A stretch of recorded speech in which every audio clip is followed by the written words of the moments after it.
This program is sponsored in part by the National Catholic Society of Foresters.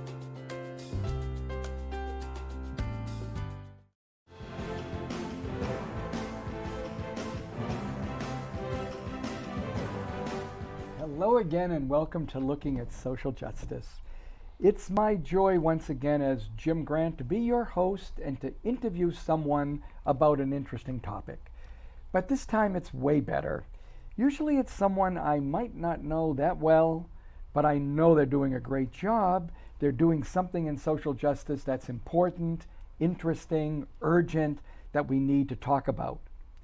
But this time, I'm actually just having a conversation with a friend.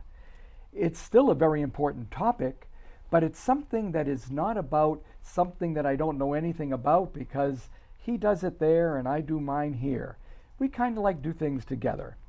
Gregorio Barboza is in my life for the past 2 years.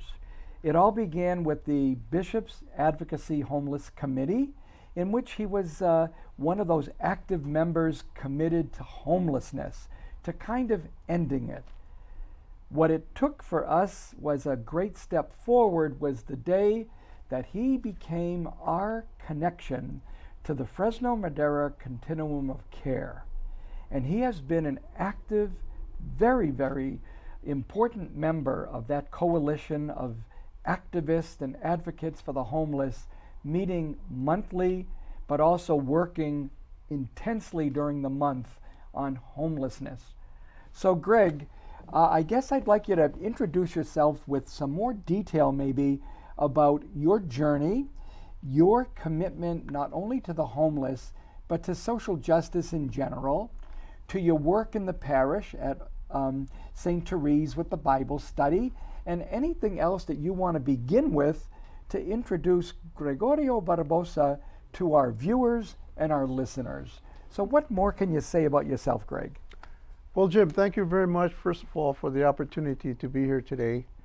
My journey goes a long way past. It began, I guess, when I got out of the service. I was in Southeast Asia.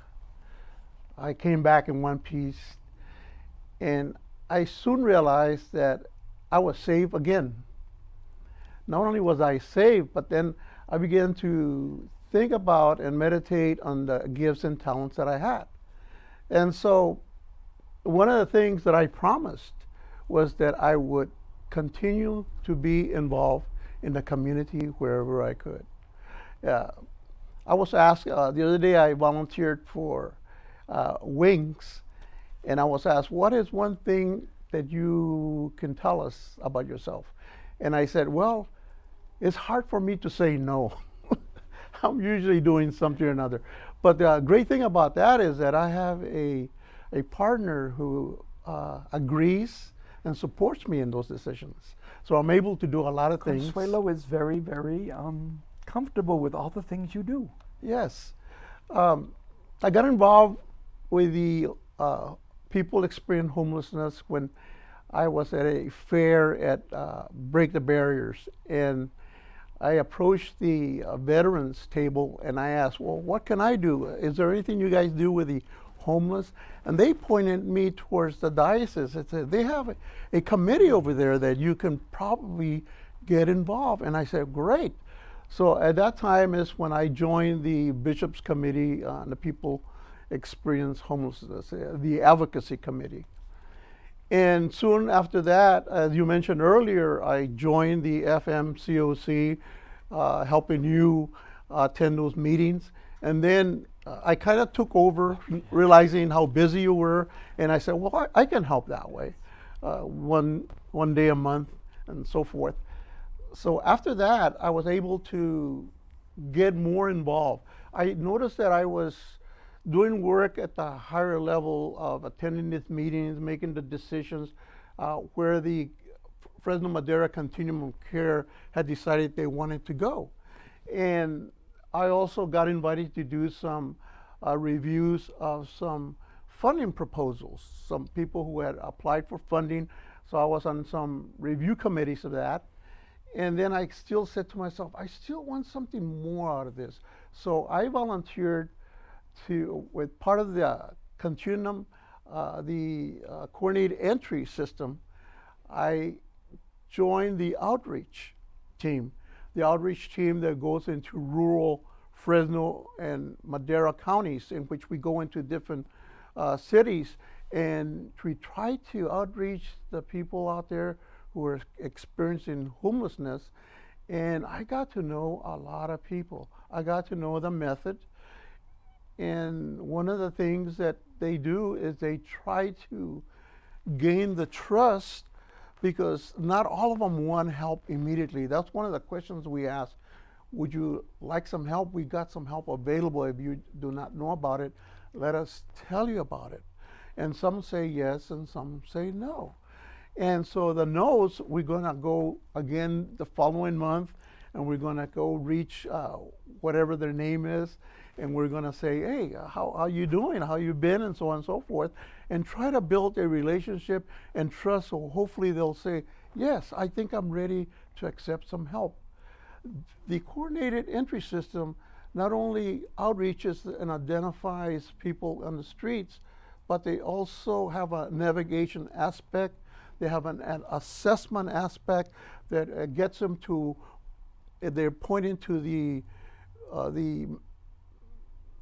agency that is more suited to help them with their personal problems that they may be experiencing.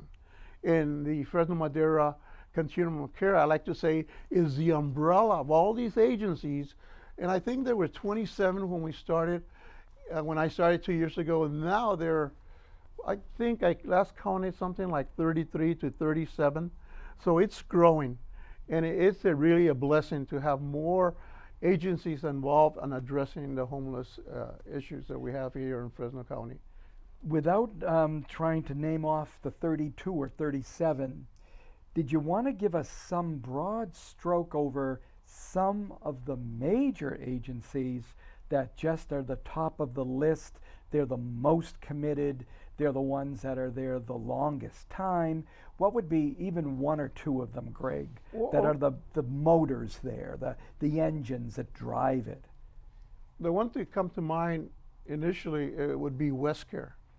WestCare has a lot of people involved in this system, and they're all volunteers.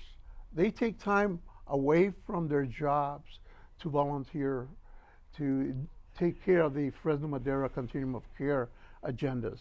And also the Fresno County, the administrators of the funds who write the proposals according to what the Continuum of Care decided what they wanted. Like recently, we just opened a triage center here in Fresno County that we were funded by the state. And that emergency center actually takes people right off the streets, even for that night, and lets them go the next day if they want to. But it's a process that gives them something, a shelter overnight, something that they can feel good about themselves, something that they can be able to get well for at least one day, but they can be up there up to 90 days if they wanted to. You know, we are so excited that you brought up the Welcome Center, because we're going to be doing a program with Jody Ketcheside, Yes. all about that particular triage center that just opened. But you said you were even there. Now, can you tell us anything about how it gets to the point that there's money to even think of creating a center for 30 people? How does that all happen? Because you're involved in the nuts and bolts of what goes on at FMCoC. It's not just to be there for a ribbon cutting. You're there when they're kind of figuring out how can we afford, or where do we get funds to take people off the street. Tell us more about FMCoC and how they combine the energy of these 32 agencies to create positive change. The FMCoC is made out of a board that has been duly elected by all the multiple agencies that are part of that. And they come to us with ideas and say, okay, we're thinking, in this case, they said, we looked at, they formed a committee, and they said, okay, we got some money coming from the state. What is the best place where we can use it? So they came together, and it was a cross-functional of all the members who volunteered to be on that review committee. Once they decided with certain specific ideas, they came back to the board and said, this is what we came up for. This is what the body came up for, the representative represents everyone. And so now we want to put it to a vote if you agree or don't agree. And so one of them was the triage center. And we were already getting it funded from the state. So we said, okay. So instead of, some people came up and said, in fact, it was a very heated argument in one of the meetings. They said, we need more beds. And we heard that. They heard that. But they wanted more beds like in a permanent situation. And we figured that if we do a permanent situation of beds, it may be that the next funding won't be available to sustain that housing. So they decided to go to something that we could sustain, we could see some immediate results, and we could gauge and measure for future projects. And that was a triage center. Tell us maybe about some of the players in this organization. I know we can't be exhaustive, but are there certain persons, agencies, certain forces that actually you find inspiring as you are also inspiring? So for example, Wings is something that has been a very powerful member of that organization. Since you are now affiliating even more tightly with it, introduce us a little bit to Wings. We'll do another show maybe on Wings, but give us a bird's eye view. Wings is an organization that originated in the Bishops Advocacy Committee. There were two ladies who decided, what can we do? And they actually went through the internet and see what are other people doing. And they came to this idea of an organization on the coast that was called Wings. And they said, oh, wow. And what their main purpose is to supply furniture and goods, household goods, for people who are just moving into a household. They may not have these goods to start a house. Bedding is a big thing for them. But mostly is furniture. Tell us some of the people, because some of these people actually have names, and it's sometimes good to let people know who are some of the angels in our community that are out there. Marianne Lacombe. Tell us about Marianne Lacombe. She's an ex-service lady. I believe she was in the Navy. Yep. And so she has been very committed to the problem of the homelessness. And she's very inspirational because here she is. I think she's 7 years senior to me. And she's still going at 100%. It's inspirational to see all these people who are actually volunteering their time and making time to be able to address the problems that we have here in Fresno County. The other one, her partner is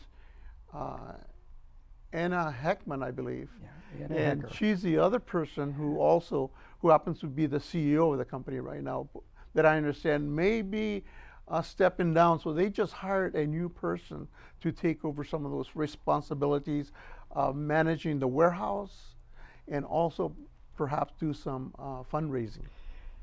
Wings is so inspirational to me because to see that it was rooted in our little committee, which right now we must admit is not functioning as a normal committee. We don't meet monthly. We don't wind up having our own projects.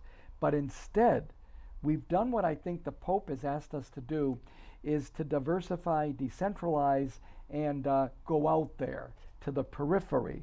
So certain people have gone in different directions. So Gregorio has been the one committed very intensely to what is FMCoC. Marianne Lacombe went whole hog into Wings Advocacy Fresno, and others have chosen other projects with the homeless that give them a chance not to be listed as Bishops Homeless Committee necessarily, but that they are really engaged with the bigger community. Sometimes we need to find a way, and I really think Gregorio has been able to do this better than most people, is to find a place where you function within something bigger than yourself. So you're not the one who is executive, but you're the ones with the hands and the feet who actually do something. Is there anything else, Gregorio, that you really do want to say about FMCoC, or do you want to tell us immediately about the point in time and the whole idea of, is the situation in Fresno getting better? Is it on a negative trajectory for homeless, or is it on a plateau? Like, you might want to help us appreciate, for those that want to know, is it getting better, or is it really just like it's been for a long time, a negative with nobody doing anything about it? Well, first of all, let me name another group, the outreach group. They're dedicated volunteers who go out every Thursday, and lately they've been going early because of the heat here in the valley, and they are addressing and meeting the people out in the streets. And to me, those are the boots, those are the initial contact of the social problem that we have. And so to me, they're very important. In fact, I believe they were just funded through the coordinated entry system to expand that outreach if they can. And so they just sent a survey a couple of days ago to see how important that was. And I said, get more people, definitely. We need to spend more time with individuals out there. So that means more people to cover more areas and address the problem. The point in time is taken every year. HUD mandates that we take it every 2 years, but we do it every year here in Fresno County and Madera. And whether it's growing, whether it's declining, I would say that everything is good because we're addressing the problem. We're out there, and this point in time is taken at night when we have most of our people settling down for the night. So we count them as where they are. We gotta go out there into basically their homes, their tents, their homes, their cars, the riverbanks, the embankments. We go there and knock on and say, how many people live here? And we identify who we are, and we try to be as courteous as possible. And then that's follow up for 2 days of going back and surveying them. But the point in count is important because that's part of the criteria that is needed for the funding. And depending on how many people we are finding out there, because we do count the unsheltered and we count the sheltered. What's the difference? Because I'm thinking basically you hear homeless, unsheltered. So what's homeless, sheltered, and unsheltered? Sheltered people who are already in the process of being navigated to obtain a permanent housing in one of these agencies, or maybe a Section 8 housing. So those are sheltered. And unsheltered? And unsheltered would be those that we actually find in the street that have no electricity or water attached to any of their living quarters. Now, one thing that you have impressed me with even a way to speak about our brothers and sisters who are not having a home. We usually just speak of the homeless, but you have a way of giving a much softer presentation of even whom we're speaking about. And then we've seen it also work with people who happen to be imprisoned. So help us learn, even if it's a little lesson for those listeners and viewers today, how might we want to think of people that we see on the street? I actually learned that from a lady named Doreen, who is part of the Fresno County. Oh, Doreen She had gone to a seminar, and she came back and she spoke about that. And she spoke about having more compassion to the people in the streets by saying people who are experience homelessness, because it's an experience that they're not going to be there, because we're there to help them to get out of that experience and move into hopefully a housing situation where they're better off. How does even using a phrase like experiencing homelessness, experiencing mental difficulties, instead of just labeling it mentally ill, how does vocabulary change the process of healing and of finding solutions? How does that change?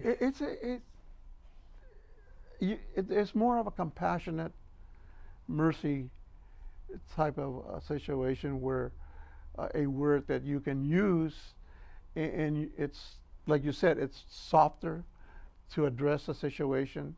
It's not just you're giving it a name, a character, which is important. And then once you get to meet them, the people experiencing homelessness, then you get to know their names, and then you begin to call them by their names. There's Bill, John, Henry, and you begin to know a little bit about them. And so when you see them, you call them by name. And that's very important in building a relationship. What has been for you, Gregorio, the lesson, or the life's lesson, after all that you've been doing in your whole life, now in this moment of retirement, which you are in, which makes you available for so many social justice campaigns that you and I share? What is it that you would say you've learned at this point in your journey over social justice, homelessness, the environment, and all these social issues that we're going through here in the Valley, here in the country, and across the globe? I call it a faith-based journey. In fact, I was thinking about this at 1 o'clock this morning. I call it a faith-based journey is because I taught CCD for many years, something like 8-9 years. And I used to explain to the children that we all have gifts and talents that God has given us. And I would picture it in a package that was wrapped up, the gift. And I would explain that if it was never open, nobody would not know what was in it. And so by me experiencing my talents and experiences and giving it to others has making me a better person, I believe. For any of our viewers or listeners today, what would be a way that they could connect with their faith journey, their faith-based experience of what this is? How could they join you, join us? Give us some alternatives of where they could be in touch to actually engage in this new naming of reality, understanding issues more compassionately. What can they do? Well, there's a lot of programs throughout the Valley. As a matter of fact, on July the 27th, at the center south of San Joaquin is Steinbach. Oh, at the Steinbach Center, right? Steinbach Center. They're having a social justice class. They're having one from 8 to 12 in English, and from 1 to 5 in Spanish. And so wherever there's programs all over the place, there's videos on the internet, It's an individual. I usually tell the story of the Jesus parable of planting the seed, and to me, I always see people at different levels of the journey in their spiritual lives. You cannot push them; they have to explore and find themselves where they're at, and hopefully they continue on that journey to represent God and Jesus Christ. You know, when you mentioned the course at the Bishop Steinbach Center on the 27th, this will be obviously a program airing and being viewed after that. But whatever Greg said is absolutely true. That course on Catholic social teaching, which I'm actually going to be giving, is able to be given many, many more times. We're looking at having it probably at Our Lady of Perpetual Help, because some of them couldn't come on the 27th. Also at Holy Spirit Parish, Fresno. And I've already been booked down in Visalia, September 29th, if anybody's keeping track. But the big thing is, if you're interested, I would say be in touch with the diocese. You could easily reach me at the Diocese of Fresno. My office number would be 559-488-7463. And my email address to be in touch with, either getting in touch with Gregorio or with something about FMCoC, the Fresno-Madera Fresno-Madera Continuum of Care. You could reach me on my email, jgrant@dioceseoffresno.org. jgrant@dioceseoffresno.org. And we will plug you in to whatever it is that Greg and I think you may be interested in. Greg, you've got about 30 seconds. What's your last fervent pitch to your viewing and listening audience? I would invite everyone who is listening to come to one of our monthly meetings, the Fresno-Madera Continuum of Care. Everyone is invited. You don't have to be a member, but you can get a taste of what we're experiencing and what all these multiple agencies are doing for the people experiencing homelessness. And God bless you. So to be in touch with that possibility, what Thursday is it in the month? The second Thursday of every month. It's the second Thursday of a month. And it's from 8:30 normally to about 10 o'clock. So In the call me at the number I gave, 559-488-7463. I'll put you in touch with Gregorio over being accompanying him as he represents the diocese at the Fresno-Madera Continuum of Care monthly meeting. It will be edifying, enriching, and very, very informative. Till next time, God bless.